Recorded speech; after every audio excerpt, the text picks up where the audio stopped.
So, I think there's like maybe 3 or 4 main points I can pull out of this right now. The first one being communication. This is 1997. Yes. You can't send a text, hey, I want to go to this concert. No. Right, so he hand wrote a note. Yes. How did he even get the address to your job? No, I told him I worked at Marvin, so he used true. ingenuity. He called the operator or got in the phone It's effort, book. right? Yeah, it's he effort. put some effort. He used just some basic, which people do not do today. They don't. I think it's like the technology is making us dumb or something. We're like, hindered now. Yes, we won't make that effort. But so what had happened was. This is gonna be good.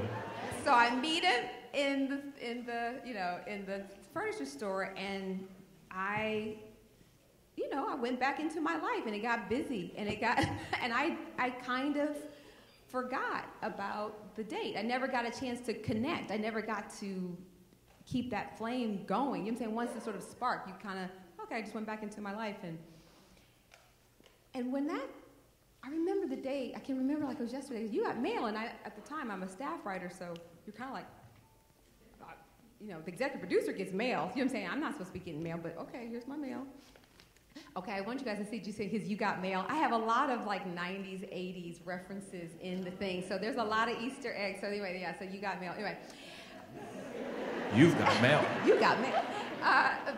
But it was also, I used that thing to take ownership back that we deserve romantic stories. We demand romantic love. We deserve to have the You Got Mails, and we had Love Jones at the time. And again, why don't we have more of those, right? We had Love and Basketball, but we don't have more of you. Anyway, that was my little plug. But I was just stunned by the fact that I got this letter at work. To your point, I didn't tell him the address. I didn't tell him the lot. I just said I worked at Marvin. Or I didn't, it wasn't Marvin at the time. It was. And lots have building, room, lot, Yes. they're hard to. It's hard to negotiate. And then you have to believe that the mailroom person knows what they're doing to get the, anyway, I get this letter with the press clipping. We actually did have, there was a real concert, was Wynton Marsalia's Pulitzer Prize winning jazz opera, Blood on the Fields. That was impressive. I was like, this is like, it's happening. But, and anyway, so I get this article and a note, and I remember my heart just stopping. It's like I was chasing so much. Clearly, I was a millennial woman. I was part of the millennial generation and didn't know it. Because I was like, hey, I'm dating. I'm out there. I don't have any judgment about myself. You're not going to put a judgment on me. I personally believe that we should be encouraging the 20-somethings. Yes, you're supposed to figure out who you are. You're supposed to bump into yourself. You're supposed to make mistakes. You're supposed to date and figure out, and if you want to settle down too, that's fine. You define it, design it. But I think, so I'm this girl doing all of this. I'm going to travel. I got a job. I got a house. I'm dating, and this letter just made my heart just stop. And I was like, and it was like God was like, I'm trying to tell you something. And so it was fun to get that detail back into the story. And also sort of go back in 97 and remember what the mindset was about dating, about who we were.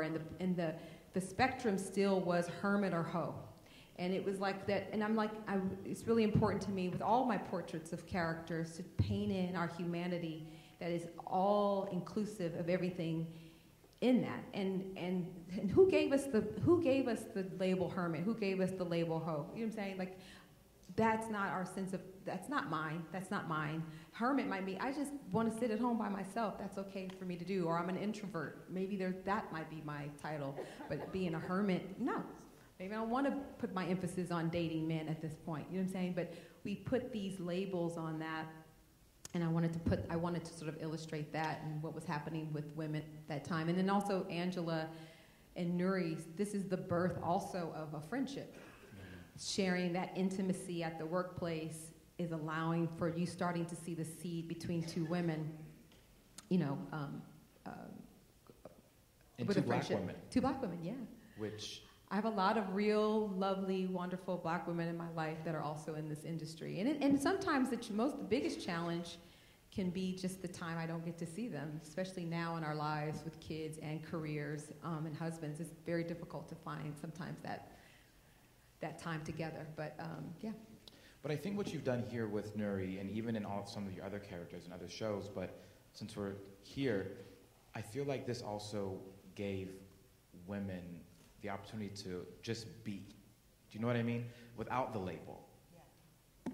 When men date and have sex with multiple people in a week, it doesn't matter, right? That's a common discussion people have been having, but she's, just talking about, yeah, I did this. She says hand jobs and whatever, 3 days apart. Like, she's being who she is. And I think for the audience to get to see that, and for Nuri not to feel ashamed or feel it's that confidence, just be. I think women don't get the opportunity to just be. Yes, and thank you for saying that, because that was purposeful. Even when Michele, let's just give it up for Michele Weaver. Oh, my whole cast, they are amazing. Michele and I talked about that. I was like, this is nothing. We don't have to. You just say it. There's no judgment here. This is just action. This is just. You went from A to B. This is who this one is. This is who this one is. This is who this one is. And it's okay. And that goes back from my own personal philosophy, that I think we should be encouraging women to discover who they are and not always who you're going to marry. Not to say that that's not important if that's important, but who are you? And you see that Nuri also, as she's rattling off men, she's sitting at a writer's table, which is very rare for women to take. We're occupying those seats. They're having a discussion, talking about being. They're just being there. And it was also the whole piece. I'm very interested as an artist to talk about our body in context to space and what space we actually take up. Even in the house, you'll see a lot of wide shots. It's very important that when I was coming up which is I talk about in the show, our bodies were, first of all, we were in 2 to 3 sets, and a lot of our shots were medium shots, full frontal, the joke in the mouth. There was no sense of shooting them and you see the back of her neck and see, which is a lot of times we fall in love with simple things like that. Their hands, you'll see them touching a lot, they're holding the hands, that we don't get to see those parts of our own body expressed that way. Or I know Salim always pulls on my ear, it's like little things that make me so happy when he does that. I know that we haven't bottled that up in an image. Like even the music that I use, it was very important to me. I took a big swing.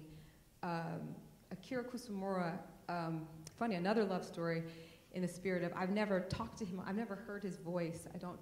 We met, I found him on Spotify randomly, on a random play, fell in love with his music, and hired him to be the composer. He's a Japanese composer. And we've never had a conversation. But we've been talking through his music and through my images. And it was very important for me to have that sense of space. There's a lot of piano space in the sound. And and to my knowledge, I know not really on TV, we are used to seeing our image with space and tenderness and that piano plucking. And those choices were very important and fun to scary, because it's easy to go back to I know I have the 90s music, and even that is very tough and arduous placement, but his sound mixed with those images has been very important. Not just you were brought up, her just being. I want to also show the beauty of us, our bodies in context, and be used for us to see ourselves in context. Because oftentimes you can't see yourself in context. You know what I'm saying? Someone has to take a picture and then you have to see, oh, that's what I look like. You know what I'm saying? But we don't move and see ourselves, and so seeing those reflections were important. Hearing those sounds, those gentleness, the gentle side of us, the space that we need reflection, all those things were fun to try to figure out, so that we will interpret the characters as just being and real. And going back to that particular one, no, we're not judging who you are. You're not in that place of of where you are, and you have agency of who you are and what you're doing, and you feel what you're doing is right. And here comes somebody to sort of take your attention and take you on another journey. And even for Angela, she didn't have any judgment about who she was or asking the questions. She was mad that she had him. Yes. Just throw him back. Yes. Protecting, and also, and that was an expression of how, it was a little bit about how we sort of think about the rarity of finding one for you. You know what I'm saying? The good one, you're going to take all the good ones, and there's not going to be one for me. Even that mindset was available. That was a way to just sort of talk about that mindset about the good one, but also to check her a little bit, like, hello, this is effort, and she needed that. So we're going to take a look at this next clip, which is going to be more of Nuri in the workspace, but specifically this one's going to help identify what Black was like in entertainment.